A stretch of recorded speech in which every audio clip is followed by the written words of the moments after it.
నిజంగా మా సహోదరులు రవి, ప్రభాకర్ చెప్పాల్సినవి అన్నీ చెప్పేశారు. దేవుని పరిశుద్ధ నామానికి మహిమ కలుగును గాక.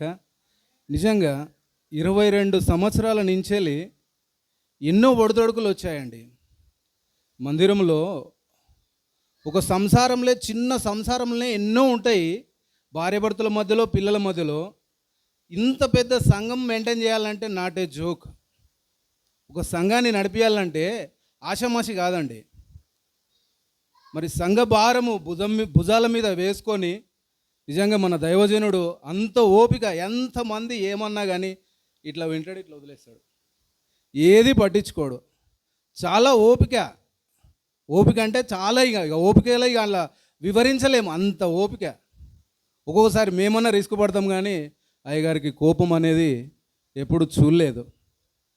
దేవుడు 69 సంవత్సరాలు కాపాడాడు, 70 సంవత్సరాలకి ప్రవేశింపజేశాడు. ఇంకా ఇలాంటి బర్త్డేలు ఇంకా ఎన్నెన్నో జరుపుకోవాలా. మన సంఘానికి ఎంతో అవసరం. మన పిల్లల పెళ్ళిళ్ళు ఉన్నాయి, మన పిల్లలు ఇంకా ఇలాంటి మంచి కార్యాలు ఎన్నో చూడాలా. దేవుని పరిశుద్ధ నామానికి మహిమ కలుగును గాక. అమ్మగారు కూడా ఎప్పుడు ప్రార్థన చేసేటప్పుడు అందరికీ గవర్నమెంట్ జాబులు రావాలని ప్రార్థన చేస్తుంది. ఎవరికి ప్రేయర్ చేసినా కానీ అందరికీ గవర్నమెంట్ జాబులు రావాలని ప్రేయర్ చేస్తుంది. నిజంగా మరి ఆ కుటుంబాన్ని బట్టి దేవుని నామానికి మహిమ కలుగును గాక.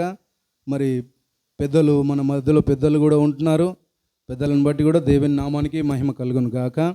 అయ్యగారిని ఇంకా 100 సంవత్సరాలు దేవుడు ఆయుష్ పొడిగించి మంచి శక్తిని, బలాన్ని ఇవ్వాలని కోరుకుంటూ ఉన్నాను.